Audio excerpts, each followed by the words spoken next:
কয়েকটা স্টক বলছি, ওগুলো নোট কর। IRFC quantity 3000, RCL quantity 2000, tata motors 500 quantity, and NTPC 3000 quantity, then RVNL quantity 2K, I mean 2000, IRCON 1000, Ujjivan small finance bank 5000 quantity. আপাতত এইগুলো কর, next I will guide you. Okay, তো friends, আমি এই মুহূর্তে কোন কলেজে অর্ডারগুলো করলাম, এগুলো ছিল বাইং অর্ডার। যে স্টকগুলো বললাম এগুলো আমার পছন্দের এবং আমি বেশ কয়েকদিন ধরে অ্যানালাইসিস করেছি, ফান্ডামেন্টালি এবং টেকনিক্যালি দুটো অ্যানালাইসিস করতে হয়। অনেকে কেবলমাত্র ফান্ডামেন্টালি অ্যানালাইসিস করেন, আবার অনেকে টেকনিক্যাল অ্যানালাইসিস করেন। ওনার কাছে টেকনিক্যাল অ্যানালাইসিসই সঠিক। আপনি দুটোই শিখুন, দুটোই করুন, ঠিক আছে।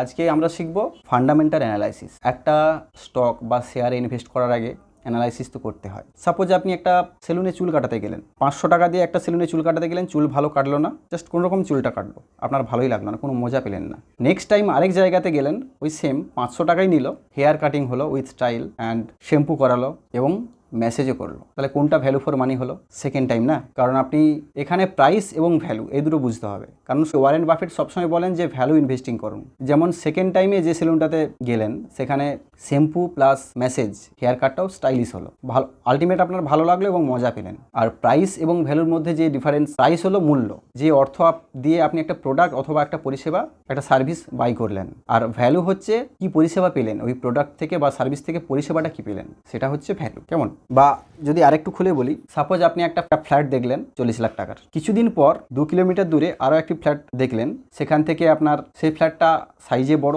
দেখতেও সুন্দর, সামনে স্কুল, সামনে হসপিটাল। এবার আপনারাই আমাকে কমেন্ট করে বলবেন ভ্যালু ইনভেস্টিং কোনটা, ভ্যালু ফর মানি কোনটা, ফার্স্ট যে ফ্ল্যাটটা দেখেছিলেন সেটা না সেকেন্ড যেটা দেখেছেন সেটা। ফান্ডামেন্টাল ব্যাপারটা এতটাই টাফ নয় যেটা লোকেরা টাফ করে রেখেছে। তার কারণ আপনাকে পেড ক্লাসটা আপনার মধ্যে পুট করার জন্য, মানে এমন পরিস্থিতির সৃষ্টি করেছে যেখানে আপনার মনে হতেই পারে ফান্ডামেন্টাল, এটা একটা ফান্ডা আপনাকে মেন্টাল বানানোর জন্য। যাই হোক, অত টেনশন নেওয়ার কিছু নেই, আমি অত ডিটেলসে যাব না। বেসিক যেগুলো প্রয়োজন লং টাইম ইনভেস্টমেন্টের জন্য ফান্ডামেন্টাল অ্যানালাইসিসটা ভীষণ প্রয়োজন, আর শর্ট টাইমের জন্য টেকনিক্যাল অ্যানালাইসিসটা প্রয়োজন। ফান্ডামেন্টাল অ্যানালাইসিস বা টেকনিক্যাল অ্যানালাইসিস বা স্টক মার্কেটের সম্পর্কে কিছু শেখার জন্য থিওরি হোক বা প্র্যাকটিক্যাল, পেড ক্লাসের কোনো দরকার নেই। ভিডিওতে আপনি শেষ পর্যন্ত কন্টিনিউ করুন। আমি বলছি, আমি এখনও পর্যন্ত বেশ কয়েকটা স্টকে ইনভেস্ট করেছি, আর আমি ইনভেস্ট করার আগে যেভাবে অ্যানালাইসিস করি ফান্ডামেন্টালি, সেইটুকু আপনাদের সাথে শেয়ার করবো সহজ সরল ভাষা। চলুন, প্রথমে কিছু রেশিও জানতে হবে, অনুপাত। সেগুলো হলো পি রেশিও অর্থাৎ price to earning ratio, number 2 PB ratio,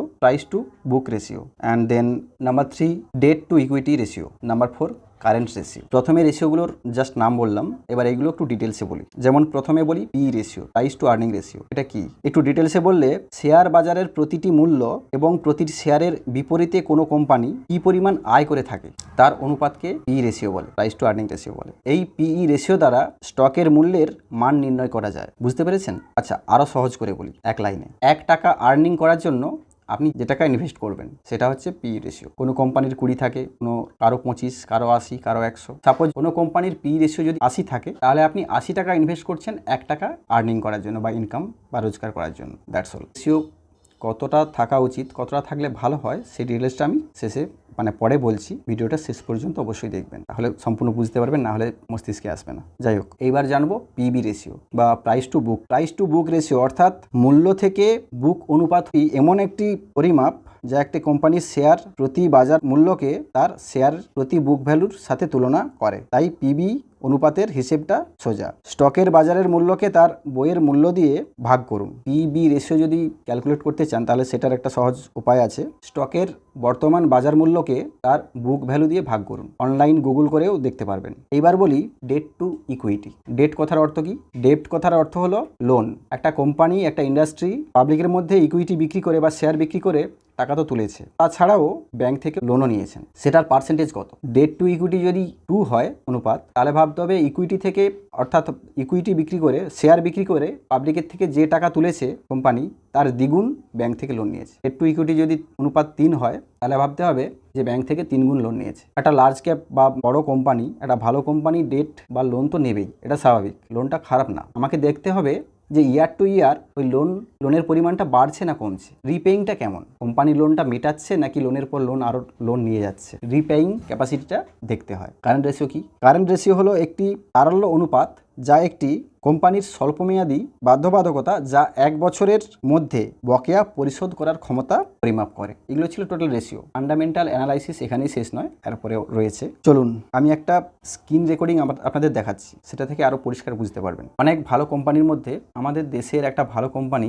Reliance industry. দেখুন, আপনি যদি গুগলে সার্চ করেন Reliance industry limited share price today, আমি দেখছি ticker.kinology.in, এই সাইট থেকে দেখে আপনাদের কিছু স্ক্রিন রেকর্ডিং করে আপনাদের দেখাচ্ছি। দেখুন, এখানে কোম্পানির পি রেশিও আজকের দিনে, আজকের ডেট অনুযায়ী 3 এপ্রিল 2024, 3 এপ্রিলে পি রেশিও ছিল 44.56, পিবি রেশিও 3.96। এখানে আরও একটা জিনিস দেখবেন, প্রোমোটার হোল্ডিং। স্টকে প্রোমোটার কথার অর্থ হলো ফাউন্ডার, একটা কোম্পানির ফাউন্ডার বা মালিক। প্রোমোটার হোল্ডিং একটা ভালো কোম্পানিতে 50% বা তার থেকেও বেশি হতে হয়। প্রোমোটার্স হোল্ডিং এখানে 50.3%। ঠিক আছে, নো প্রবলেম। আচ্ছা, এখানে ডেট দেখাচ্ছে, কোম্পানির ডেট রয়েছে, ডেট মিন কোম্পানির লোন রয়েছে 2,15,823 কোটি টাকা। এবার আপনাকে দেখতে হবে ইয়ার টু ইয়ার এটা কমছে না বাড়ছে, মানে কোম্পানির রিপেইং কেমন, ভালো হওয়া উচিত, ভালো কোম্পানির ভালো হওয়া উচিত। এইবার দেখবো কোম্পানির প্রফিট অ্যান্ড লস। এখানে 5 বছরের ডিটেলস আমি দেখাচ্ছি আপনাদের, আমি যেটুকু পেয়েছি। নেট সেল, এখানে নেট সেলসটা হচ্ছে রেভিনিউ। এখানে নেট